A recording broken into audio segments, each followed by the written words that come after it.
Hello friends, मेरा नाम है Nitin. Welcome to my channel English 24/7 by Nits. दोस्तों, इंग्लिश याद करना नहीं, इंग्लिश में बात करना सीखे।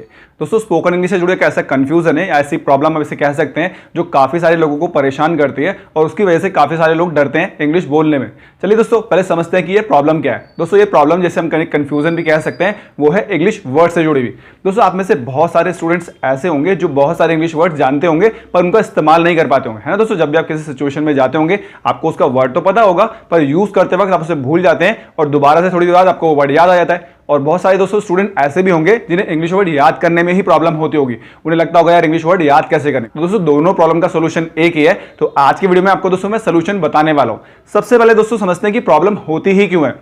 दोस्तों, प्रॉब्लम सिंपली इसलिए होती है क्योंकि हम इंग्लिश वर्ड को समझते नहीं है, हम उसको याद कर लेते हैं। अगर मैं आपको एक एग्जांपल से इसको समझाऊं, मैं आपसे बोलूं ए फॉर, तो आप में से हर एक इंसान बोलेगा ए फॉर एप्पल, जो हमें बचपन से सिखाया जाता है। अब दोस्तों बिल्कुल ठीक, आपने बोला ए फॉर एप्पल। अब दोस्तों, क्या आप रियल लाइफ में भी उसे एप्पल बोलते हैं? आंसर है नहीं।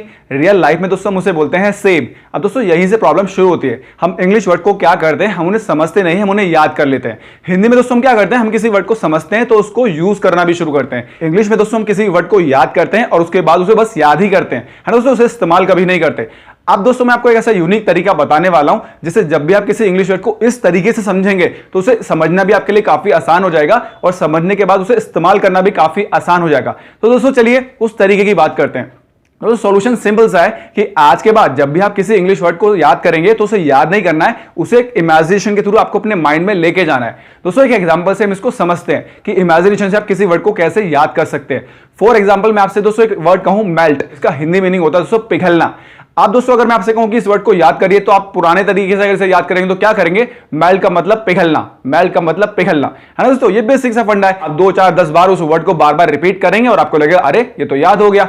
पर दोस्तों जब उसे इस्तेमाल करने जाएंगे तो हम कंफ्यूज कि अरे ये क्या हुआ, हमें वर्ड तो याद था पर इसे बोलते वक्त हम इस्तेमाल क्यों नहीं कर पा रहे। आप दोस्तों इसे इमेजिनेशन के थ्रू हम इसको समझने की कोशिश करते हैं। फॉर एग्जाम्पल एक मोमबत्ती मैंने ली, यानी कि कैंडल मैंने ली और मैंने उसको जलाया।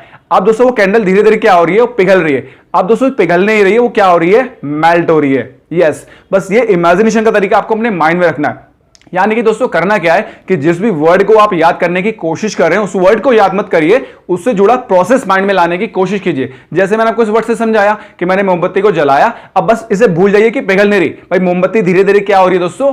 मेल्ट हो रही है। यहां हम आइसक्रीम का एग्जांपल भी ले सकते हैं, है दोस्तों। गर्मी में आप आइसक्रीम खा रहे हैं और हम आइसक्रीम को देख रहे हैं कि वो धीरे धीरे क्या हो रही है? पिघल रही है। अब दोस्तों इसे इमेजिन करिए कि वो पिघल नहीं रही, वो क्या हो रही है? मेल्ट हो रही है। बस इस इमेजिनेशन से उस वर्ड को माइंड में रखिए और जब भी नेक्स्ट टाइम वो सिचुएशन आपके सामने आए तो एकदम से आपका माइंड आपको क्लिक करके वो पिक्चर दिखाएगा, अरे ये तो मेल्ट हो रही है, आइसक्रीम पिघल नहीं रही है, ये तो क्या हो रही है? मेल्ट हो रही है। और जब भी आप उसे बोलेंगे तो उसे यूज करना शुरू कीजिए। फॉर एग्जाम्पल कोई आइसक्रीम खा रहा है तो भैया जल्दी से इसे खा लो, आपकी आइसक्रीम नहीं तो मेल्ट हो जाएगी। बस दोस्तों ये यूनिक सा तरीका अपनाइए और किसी भी वर्ड पे आप जब ये प्रोसेस अप्लाई करेंगे तो आप देखेंगे कि वो वर्ड काफी आसानी से आपके माइंड में चला जाएगा और जाने के बाद आप उसको यूज भी कर पाएंगे। फॉर एग्जांपल दोस्तों मैं अपने बारे में आपसे बात करूं, मैं आपको भी पढ़ा रहा हूं दोस्तों। पढ़ाने को इंग्लिश में कहते हैं टीच। अगर मैं याद करने की बात करूं तो आप में से बहुत सारे लोगों को ये आराम से याद हो जाएगा कि पढ़ाने को इंग्लिश बोलते हैं टीच। आप दोस्तों इसे इमेजिनेशन से माइंड में लेके जाएं तो, यानी कि मैं एक टीचर हूं और मैं आपको क्या कर रहा हूं? मैं आपको टीच कर रहा हूं। बस वो इमेजिनेशन माइंड में रखिए कि टीचर्स हमें क्या करते हैं? टीच करते हैं। मोमबत्ती दोस्तों क्या हो रही है? मेल्ट हो रही है। टीचर आपको क्या करता है? टीच करता है। बस दोस्तों जब ये एग्जाम्पल आप अपने माइंड में रखेंगे तो वर्ड भी माइंड में आराम से जाएगा और नेक्स्ट टाइम उसे यूज करते वक्त भी आपको डर नहीं लगेगा। तो आई होप से दोस्तों ये यूनिक सा तरीका आपको काफी पसंद आया होगा और आज के बाद जब भी कोई इंग्लिश वर्ड आप याद करने की कोशिश करेंगे तो इस प्रोसेस के थ्रू उस वर्ड को माइंड में लाएंगे, यानी कि उस वर्ड की इमेजिनेशन माइंड में रखेंगे और उसको यूज करने की भी कोशिश करेंगे। अगर दोस्तों आपको ये तरीका काफी अच्छा लगा हो तो प्लीज अपने फ्रेंड्स और फैमिली मेंबर के साथ भी इसको शेयर करना मत भूलिएगा ताकि वो लोग इस वीडियो का बेनिफिट ले पाएं।